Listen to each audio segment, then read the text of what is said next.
I didn't realize this, but research has proven, and this is through Oxford journals. This isn't some haywire, like off the wall research. This is like legit mainstream research that no one can deny. Hyper-sanitized countries, developed countries like America and others around the world, the rate of Alzheimer's is higher because of the sanitation. Eric, thanks so much for coming on the show. Wendy, you look beautiful. You're glowing. Oh, thank you. I love what you've done and everything, and how you've just shifted and adapted to the craziness of everything. And you're in a great spot, and I just love you, appreciate you. You mean so much to our family. Like we just had a virtual hug love fest for a few minutes before we started the interview. So it's like, yay, I love it. So you're welcome, but thank you. I mean, it's my privilege. Yeah, I'm excited because I wanted to have you come on because you have a new book coming out called The Essential Oils Apothecary. And I mean, you're such a prolific writer about essential oils. And I love that you're constantly pushing the edge of like the research on essential oils and how they can be used for so many different things in your life. I've learned so much from you about essential oils and how to incorporate them into my health routine. Can you tell us a little bit about your book and what people can expect from it? Oh, this is, I was just writing up a little post to an inner circle group that we have on Facebook. And I was just getting a little emotional because the book almost didn't happen multiple times. And we ended up pushing out the publication date several months. I'm sorry, actually that too, but also the manuscript date, like this whole thing. I'm 41 years old, and to say this is the culmination of my life's work at this point, like I know there's something else in me, but this tapped me out. Like at this point, everything I had in me over the last 18 years of our Bible health ministry and professionally full-time researching essential oils for roughly 7 years now, this is essentially, it's everything I got. It's like, and I'm being vulnerable to people because if, for those artists out there, whether you're a research writer like me or you're a musician, it's all art. In writing, you pour your heart and soul into something. And I know, and I feel it, right? I feel the pain. I feel the suffering. We have millions of people following us online, and we see their comments, and we know people are really, really at odds. They don't know what to do with their health. And it's chronic condition after chronic condition after chronic disease and main causes of mortality. And there's fear. And so this book coming up is I hope a solution for a lot of people when it comes to even little nagging things. And I say little, but little nagging things like libido or erectile dysfunction, something that just robs your life, like something where helping you truly get a good night's sleep, or maybe something to help you with those aches and pains. But we go deeper, Wendy. I don't know of any other exhaustive literature review on essential oils to date. It is like fibromyalgia, cancer, fatty liver disease. Like we are hitting hard the chronic illnesses that are debilitating our loved ones. And I hope people see it as a source of hope and inspiration, because I'll leave you with this. We are not, as you know this, Wendy, we're not a victim of our circumstances. We're not a victim of our genetic lottery. We have the ability to manifest and to live health and healing. And I believe using the plant-based medicine that God gave us through essential oils can be a key part of it. Yeah, absolutely. And I just love what you're doing. Like I said, use essential oils in so many different parts of my life. I have natural perfumes that I use that I get so much benefit from. I use lavender to relax. I put eucalyptus in my bath, and I put essential oils in my face creams, and it's just helped me maintain youthful skin. Can you talk a little bit about leaky skin?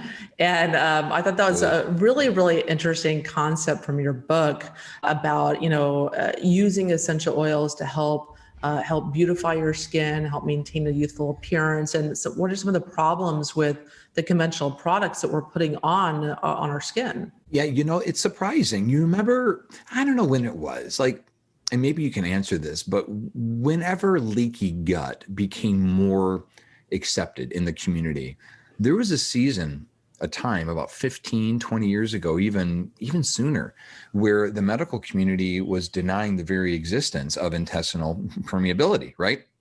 We're at that place right now where leaky skin is the same exact thing as leaky gut. So it's just the microbiome on your skin versus the microbiome in your gut. So, when you have intestinal permeability, the microvilli in your intestines are not perfectly aligned. So you have micro slits, which allow proteins and potential toxins to go through your gut into your bloodstream. Well, the same exact thing with your skin. And so there are few, but more and more dermatologists and researchers acknowledging it. It's an actual term. Look it up. You'll be shocked. And why aren't we talking more about it? Because in my world, what we put on our skin is a huge component of how we heal. And again, it's almost cliche because leaky gut, and I love it. I love the fact that the realization that there is something called leaky gut created a movement, so to speak, where people are now trying to heal from the inside out. Amen to that. But let's not negate healing from the outside in. So that's really the key. That's where the magic happens, where you not only are healing from the inside out by what you're eating and by managing your stress and anxiety, and so you don't have chronic inflammation internally, but if you can also focus on healing from the outside in with what you're breathing, what you're putting on your skin, what you're wearing with your clothes, now you're really incorporating true holistic healing. So the concept is simple to conceptualize, right? Is that, okay, I have basically damaged skin caused by toxins that are in our body care, namely drying toxins that dry out. Dehydrating is a better word, dehydrating toxins, the triclosans, the registered pesticides, right? The chemicals that make up our hand sanitizer. One thing that really shocked me, Wendy, was I was researching for the book. And as you know, we're coming from the wake of 2020 where people were sanitizing their apples, for crying out loud. You remember when the FDA gave everyone that warning, like, oh, guess what? These 2, 3, 4 dozen different types of hand sanitizer are not good for you. Don't use them. Remember, that was a big deal. Well, I've been preaching that for like a decade at least, because when I realized the chemicals in this not only cause damage to the skin, but that damage can actually cause your skin to seep in and essentially allow your body, because you don't have the protective barrier, prevents your body from protection of the chemicals that are on your skin. And that causes inflammation, Wendy. And am I saying that could actually lead to other disorders? Yes. And that's the danger. Immunology 101. The first barrier, the first layer of your immune system is your skin. I'll never forget learning that in school when I was getting my doctorate, when I was in chiropractic school. And yeah, we all think about our IgGs and we think about our gut health. Yeah, I understand that 70 to 80% of our gut health is in our gut. 70 or 80% of our immune health is in our gut. But if you do not have a proper intact skin function, and if your skin isn't healthy, if your skin isn't protecting you from chemicals, then you are automatically at a disadvantage. So leaky skin is so important for us to consider. And when I was, again, doing the research on the sanitization aspect of where we're at right now, I didn't realize this, but research has proven, and this is through Oxford journals. This isn't some haywire, like off the wall research. This is like legit mainstream research that no one can deny. Hyper sanitized countries, developed countries like America and others around the world, the rate of Alzheimer's is higher because of the sanitation. Why? Because we lack the bacteria balance that we should have, which causes your brain to be inflamed, which then will lead to dementia or Alzheimer's, the risk. So am I saying using hand sanitizer is going to cause dementia and Alzheimer's? No, but compounding with other things that you may or may not be doing, you are at a higher risk, and that's clinically proven. Why does that all, why are we talking about this under leaky skin? Because it's all connected. So like you said, what do? You can make your own, or you could buy your own, or you could buy the ingredients to, kind of hodgepodge your own little DIY body care, or buy something that you know is good that has essential oil based in it. But the reality is, one of the main components that folks are essentially drawn to that has caused this problem, this is the key, is our natural propensity to smell. We love smell. We're addicted to smell. We're addicted to it. People don't recognize it. You're automatically drawn to something that smells sweeter, something more vibrant. And so when the body care and the lotions and the potions and the Bath and Body Works comes out with their cornucopia of toxins that say, hey, this is going to make you smell good, well, that basically is doing the exact opposite of what essential oils do, because they're synthetic version of essential oil. And when you use them, the body can't interact with these chemicals properly.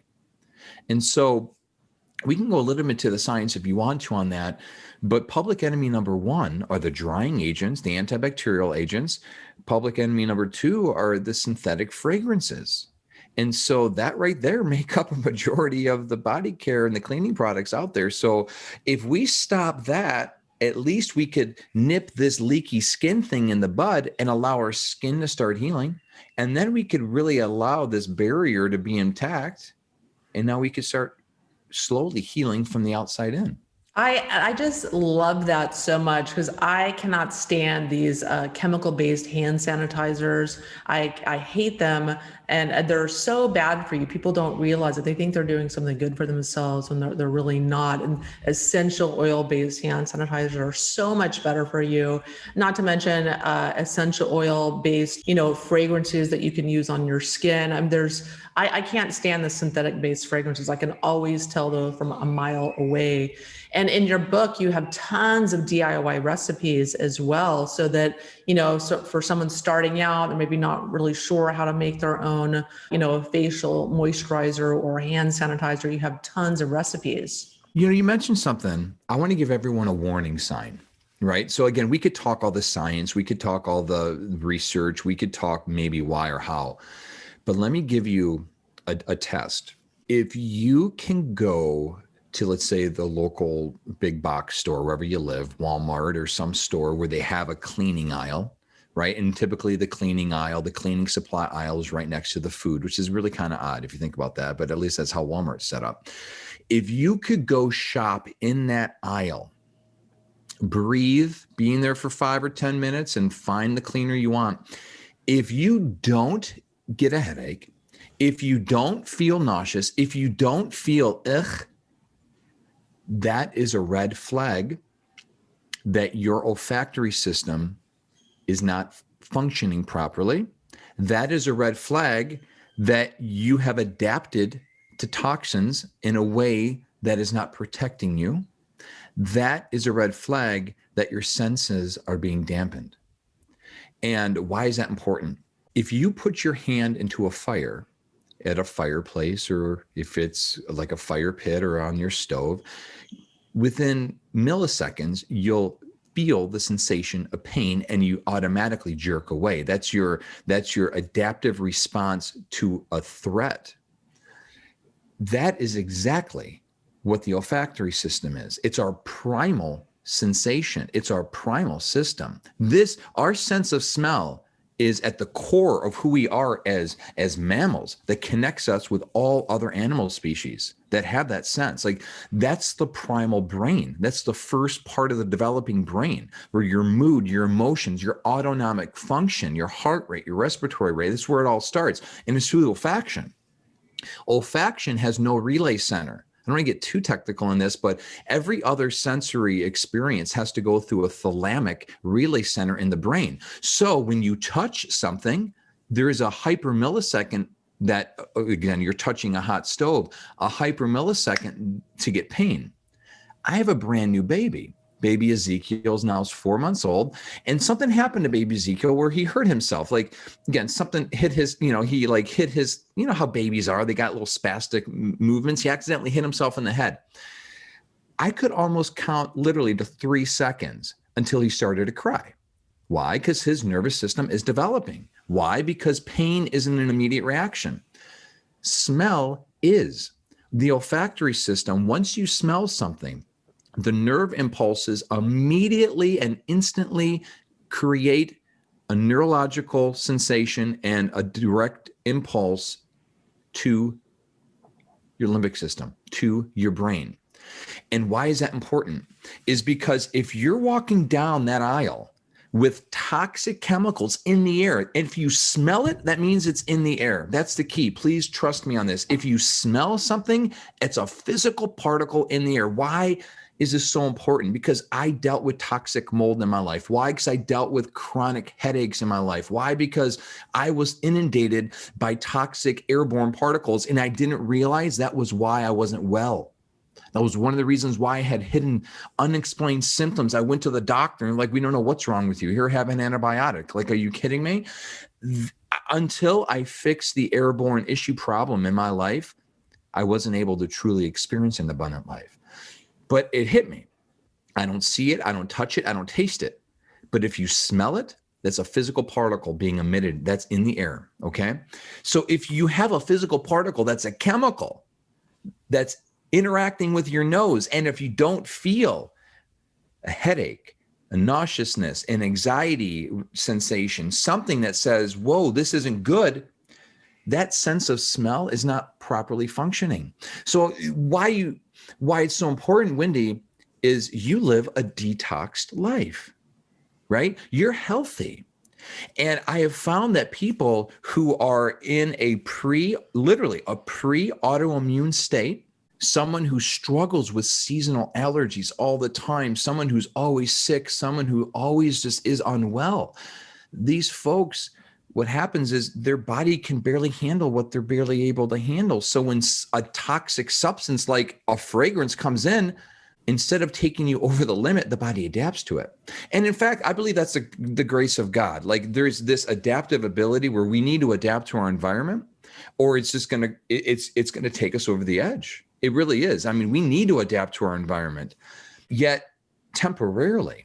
And that's the problem, is people have become chronically adapted to toxins where they do not feel the negative sensation that they should.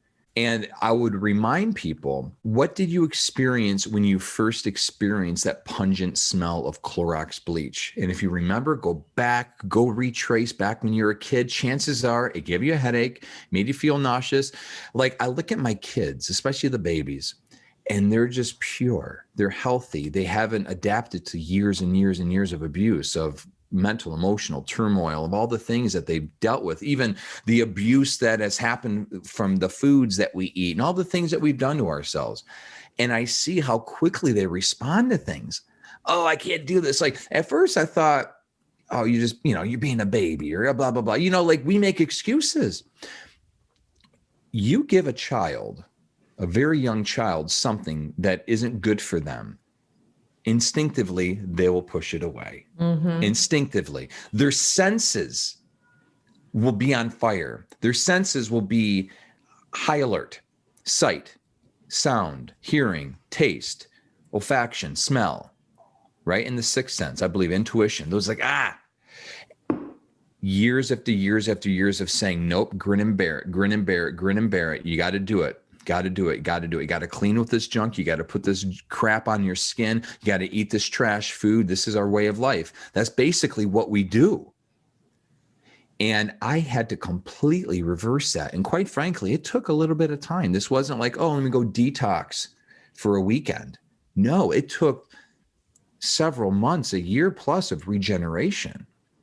So huge buddy trail off of our discussion but we talk about this in the book. The Essential Oils Apothecary talks about why it's important to live a detox life, and then it connects all these dots.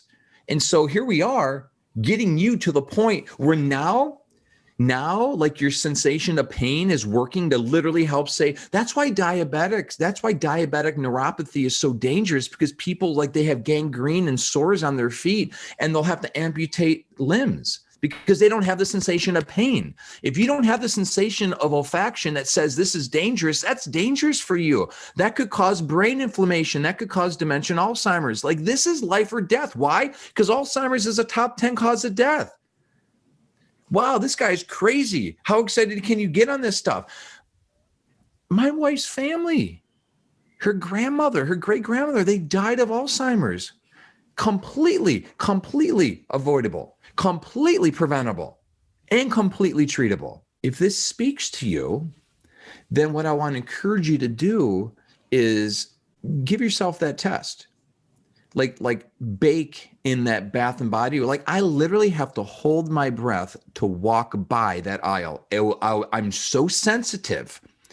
And sensitivity, guys, if you're listening, if there are men or women who, maybe a little more masculine in the macho-ness of like sensitive is weakness. No, sensitive is not weakness. And that's something that I've had to deal with a lot with other men, myself included. Sensitivity is a gift from God. Sensitivity is what keeps us alive. Our senses, sensitivity is our lifeline.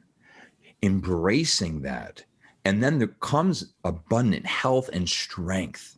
Yeah, I love that, because I think so many people, even when I like walk through a mall, you have like the Bath and Body Works and these horrible smells, and the Abercrombie and Fitch giving this horrible petroleum-based synthetic perfumes and just wafting through the whole mall. I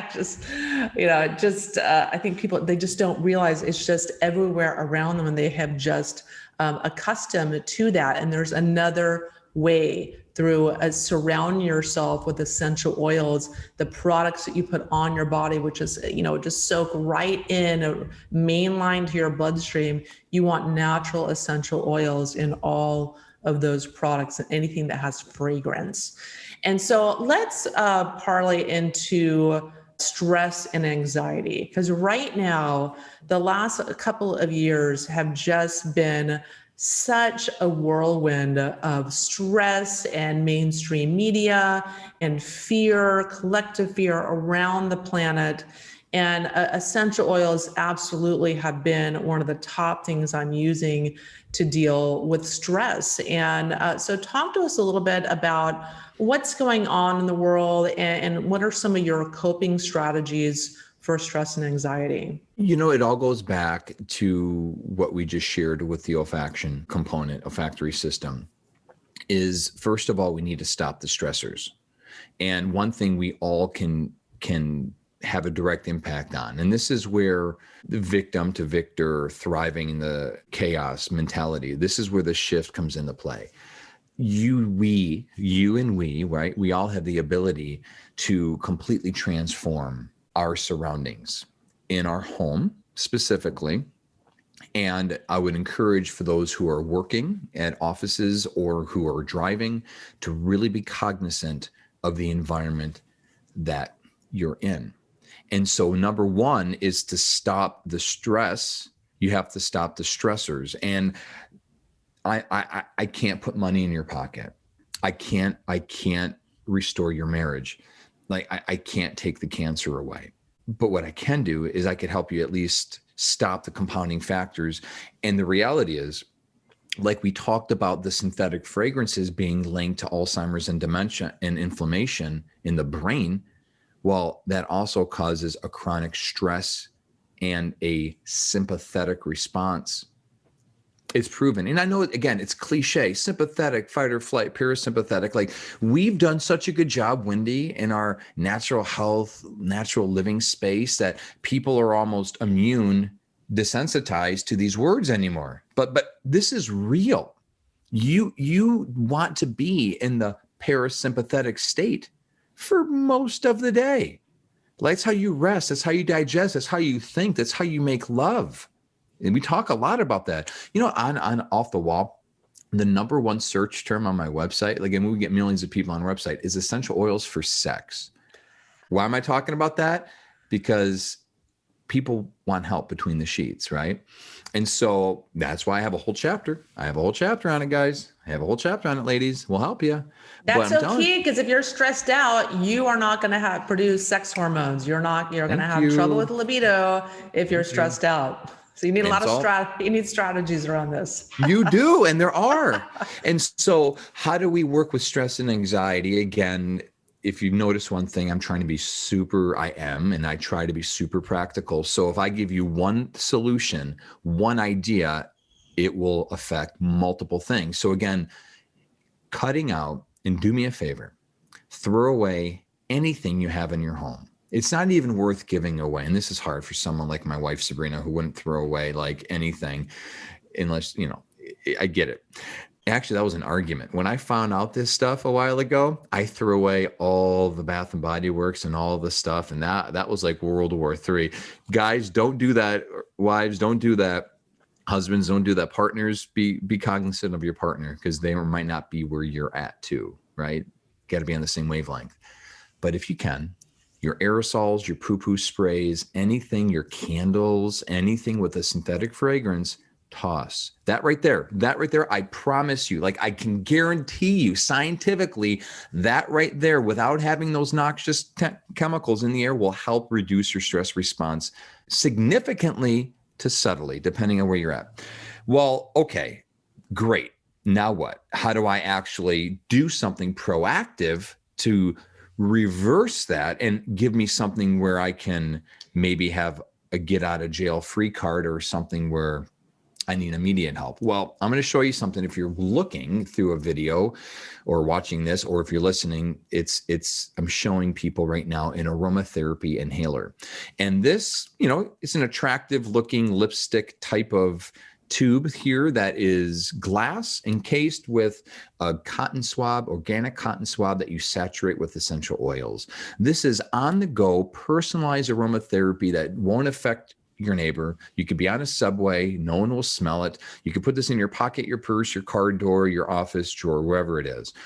But having something like this on hand with essential oils that could help you, and there's a list of essential oils that could literally immediately put you in that parasympathetic state, starting with lavender. We have bergamot, which is a wonderful citrus oil. Virtually all citrus oils, by the way.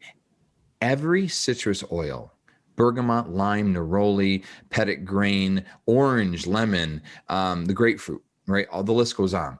These all have an antidepressive quality. They are all rich in D-limonene, which has been shown to kill cancer cells, and they help you boost mood, but they also help boost mood to the point where it could help stop that stress response in its tracks. Bergamot is something that, because I used to struggle with anxiety and panic attacks, bergamot is something that I always have on hand because I found it can literally stop a panic attack in its tracks just by inhaling it. What do? You literally get this tube, this aromatherapy inhaler, and you just smell. And here's the thing about smelling. You could be intentional, which is hard for me, I guess, to focus, to close my eyes, to take deep breaths, to be meditative, or you could just enjoy your day and, whatever it is that you're doing, just enjoy the smell. Of course, behind me, again, if you're watching, I have an aromatherapy diffuser. Get it online on Amazon. There are other strategies, but tapping into that sense of smell is so key. And that's where having essential oils that work for you work. Like other essential oils for anxiety and stress that people maybe not realize because they think they're for other things, but ylang ylang, again, going back to making love, most love blends, love potions, they call them, have ylang ylang in it. And here's the thing about ylang ylang. It's not an aphrodisiac, but why would they include it in a love blend? Well, because it's been shown clinically, ding, ding, ding, it's been shown clinically to reverse the stress and anxiety related to sex. Well, why would you have stress or anxiety? Well, you name it. Past trauma, abuse, vaginal dryness, erectile dysfunction, performance issues between you and your partner, a million reasons. I mean, sex can be stressful. The thought of stress, getting ready, anxiety, use lavender to help, but use ylang ylang to help specifically with that sex-related anxiety. But it can also be used for other things. I find that lime frankincense and ylang ylang really blend well together. It's a nice little, meditative, reduce my stress, makes me feel good kind of blend.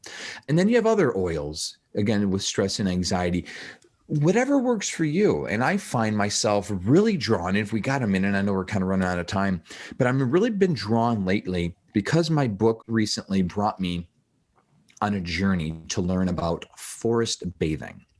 And so that took me on this wonderful, and I'm reading the book, by the way, pitch Dr. Lee's book.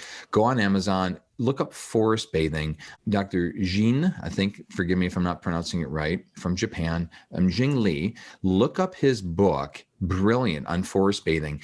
And I'm finding myself drawn to the woodsy oils more than I ever have before. Why? Because I'm spending more time inside than I ever have before. And at the very beginning of the pandemic, there's been more and more people, medical doctors and researchers saying, hey, we got to get outside.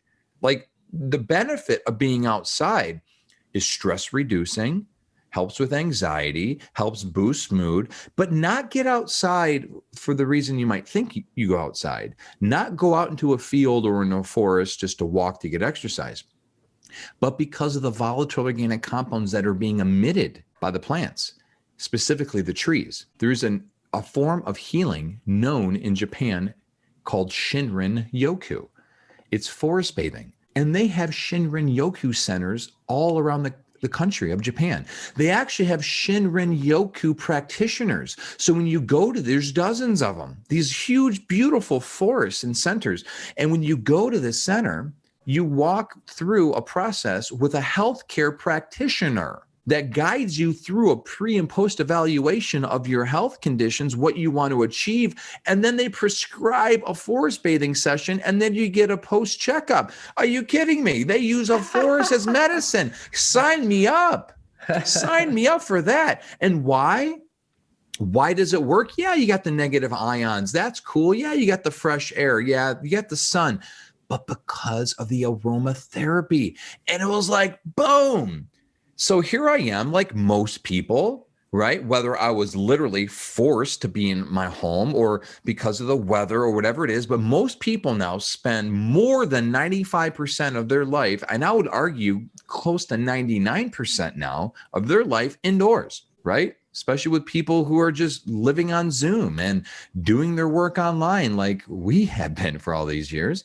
I have found myself drawn like instinctively, Wendy. It was like, I can't prove it, but I have a theory. I don't think you could become, like essential oil deficient. Like you could become deficient in a vital nutrient like vitamin D. But I felt like this deficiency of the natural volatile organic compounds that I was getting outside. I was craving like cedar wood, pine, Douglas fir, the other spruces, the oils that I would naturally just get just by going outside. And because I wasn't outside, my body was like, hey, we like that. Remember, you used to go outside more? So I started bringing that inside. And yes, by the way, I've been much more intentional about spending more time outside too. And that's key.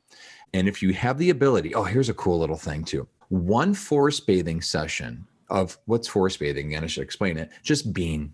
It literally is just being outside. Nothing else but just being in a densely wooded area, if you can, if not a park with a lot of trees.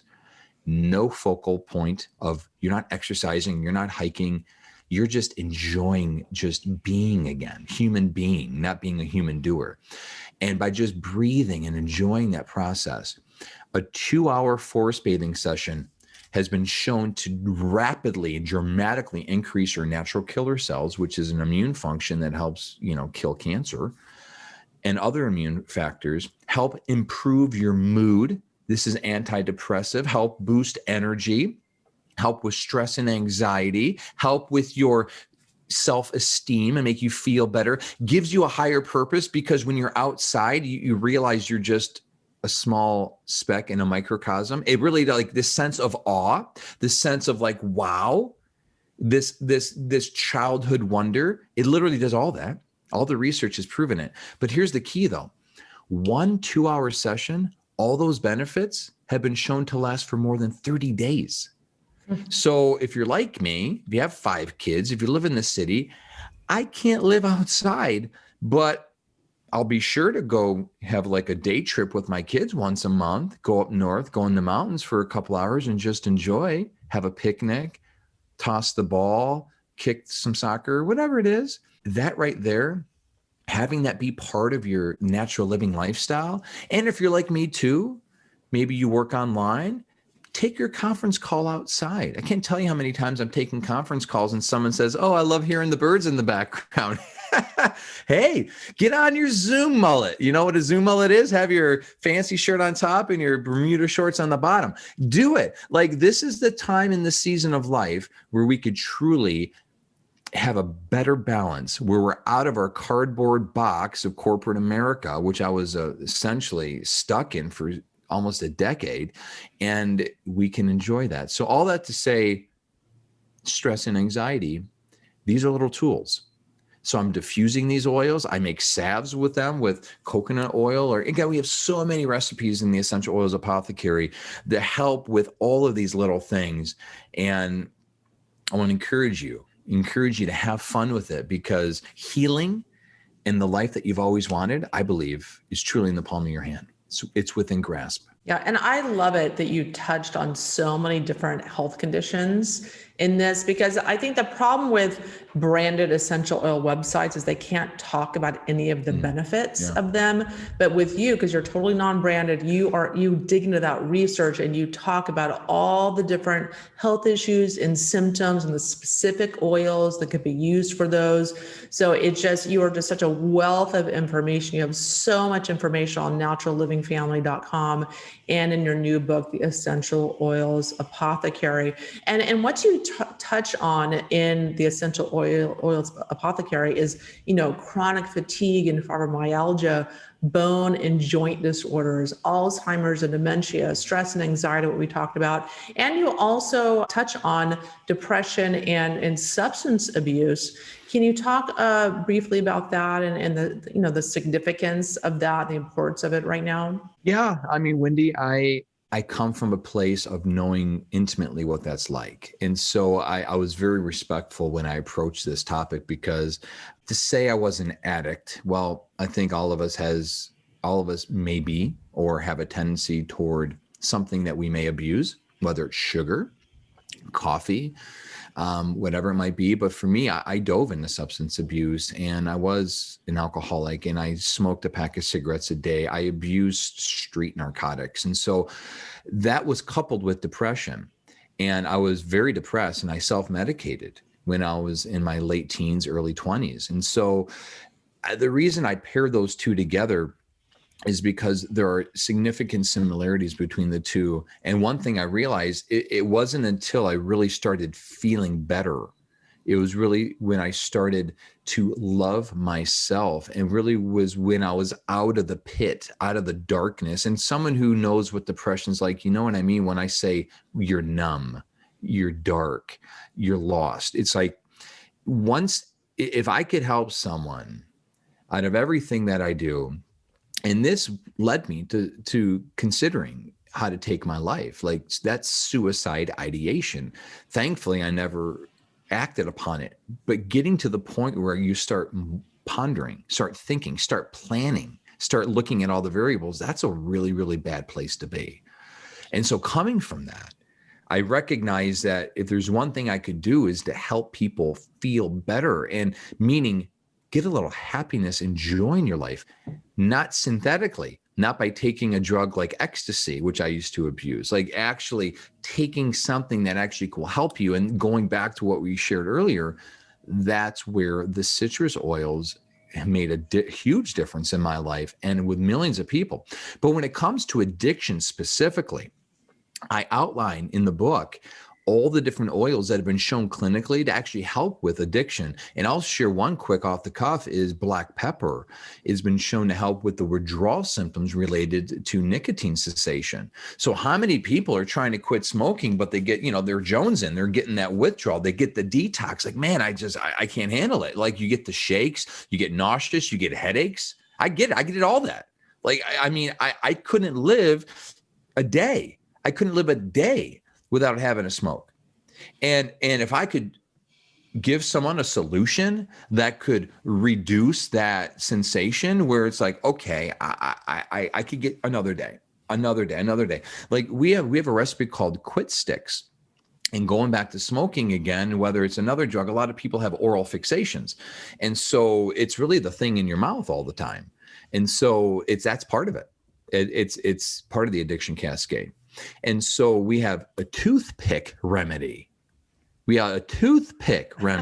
Where we show people how to soak wooden toothpicks in a special essential oil blend that, I kid you not, that we have worked with people and it's helped them quit smoking. So when they feel like they want to smoke, they put the toothpick in their mouth, it satisfies the oral fixation, and then they get the beta-caryophyllene, which is a wonderful plant compound that is also part of the endocannabinoid system.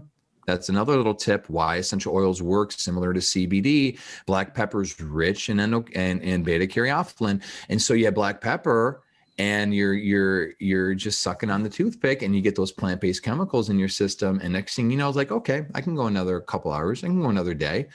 And we've helped people quit smoking this way. Same thing with other self-inflicting harm addictions. And there are many. And I would leave people with the thought, when's the last time you've gone a day or two without sugar? And I'm not talking apples. I'm talking like white processed poison sugar, right? When's the last time you've gone a couple days without putting sugar in your coffee? Or I used to put sugar in my Cheerios when I was a kid. Like, I can't believe my mom and dad would let me do that. Remember, like a spoonful, like, Lord God, help me. Anyway, you could break this thing. You could beat this thing. And there are other strategies we talk about too, but I want to leave you with that. There are tools available to us. And if essential oils can do nothing less than make you feel better, then that's a huge win. Because as I was addicted, really, I became addicted to feeling bad. I became addicted to self-loathing. I became addicted to drugs. I become addicted to feeling good. I became addicted to feeling energetic, to love life. And so that's my personality. I'm an extremist.